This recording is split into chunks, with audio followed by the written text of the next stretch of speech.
জীবনে তো অনেকেই অনেক কিছু করতে পারি নাই। তাতে কি জীবন থেমে গেছে? মোটেও না। আমাদের এই ভাঙা গড়া জীবনে একটা মানুষ তখনই সুখী হবে যখন তার চারপাশের মানুষজনকে সুখে রাখতে পারবে। আত্মীয় স্বজন, বন্ধু বান্ধব সবার বিপদে আপদে খোঁজ খবর নেবে। আর্থিক সহায়তা করতে না পারলেও তাদের মনোবলকে বাড়িয়ে দিতে কিংবা চাঙ্গা করতে একটু হলেও সাহায্য সহযোগিতা করবে। আসসালামু আলাইকুম, আশা করি সবাই ভালো আছেন। আলহামদুলিল্লাহ, আমিও আপনাদের দোয়ায় ভালো আছি।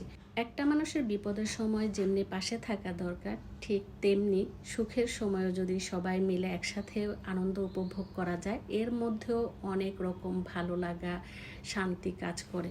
এর মধ্যে আবার অনেকের অনেক রকমের মন মানসিকতা। কেউ খুব ভালো মনের, আবার কেউ আছে সামনে দেখায় ভালো কিন্তু পিছনে অনেকের গীবত করে থাকে, বা তার সুখটা সয় না, সহ্য হয় না এক কথায় বলতে গেলে। কিন্তু আমি চেষ্টা করি সবার সাথে ভালো থাকতে, আমি সবাইকে ভালো রাখারও চেষ্টা করি।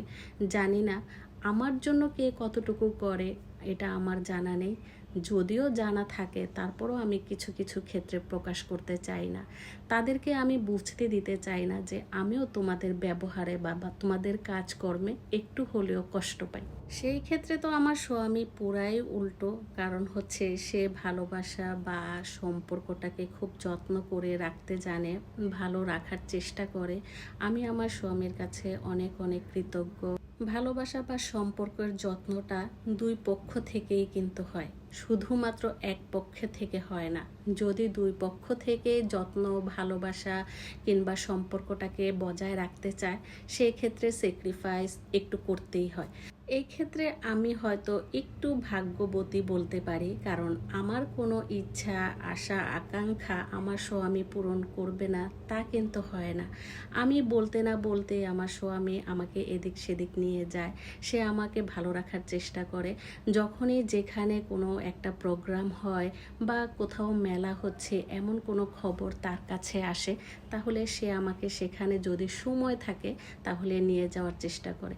আমার এই ভিডিওটা যেহেতু ঈদের পরের দিনের করা, তখন আমার যা ভাসুর আমাদের ঢাকায় ছিলেন, তখন তাদেরকে প্রথমে ঢাকা বিশ্ববিদ্যালয়ে নিয়ে গিয়েছিলাম। তারপর সেখান থেকে আমরা পূর্বাচল 300 ফিটে চলে যাই। 300 ফিট তো সবসময় জাঁকজমক। তো যাই হোক, আমরা সেখানে যে চা নাস্তা খাই, যেহেতু আমরা ঈদের পর বলে কথা, কোনো কিছুই খেতে ইচ্ছে করেনি। চা নাস্তাটা খেয়ে আমরা সেখান থেকে চলে আসি। পরিশেষে এই কথাই বলতে চাই, আত্মীয়তার সম্পর্ক কিংবা বন্ধু বান্ধব যেটাই হোক না কেন, সম্পর্কের যত্ন নেওয়াটা খুবই জরুরি। আজকে আছি, কালকে নাও থাকতে পারি, কিন্তু যে সম্পর্কটা থাকবে সেটাই চিরদিন সবার অন্তরে থেকে যাবে।